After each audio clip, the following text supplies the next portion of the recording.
Today, Ohio Health and the Columbus Division of Fire performed a special training simulation to prepare first responders to help someone suffering from a heat-related illness. And it comes at a right time as we face a potential heat wave next week.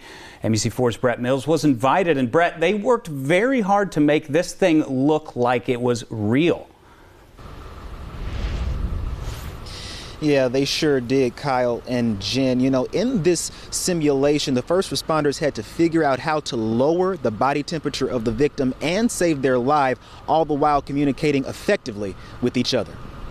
It's always a chance just to expand that knowledge, kind of what each other's expertise is, what are the questions we have, and how do we solve those amongst ourselves. The Ohio Health simulation team is working with Columbus Division of Fire and Ohio Health Sports Medicine, all training for when they encounter someone facing heat exhaustion. A lot of the marathons and sporting events are coming up, and we want to make sure that all of our healthcare providers, whether it's first responders, sports medicine fellows, physicians, athletic trainers, they're all prepared to deal with heat illness and heat emergencies. In the simulation, first responders learned the best way to help a victim overheating from running a race. The best way to cool these patients off is to get them into what's called a cold tub immersion.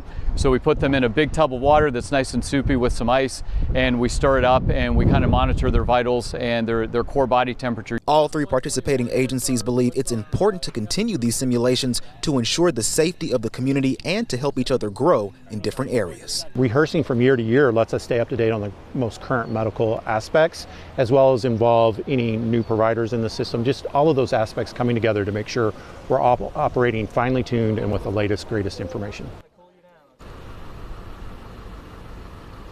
And doctors say it was important to do this since the Grandview Yard Half Marathon is taking place in August, and they just want to make sure that all their teams are ready for any heat-related illnesses. Local for you, I'm Brett Mills, NBC4.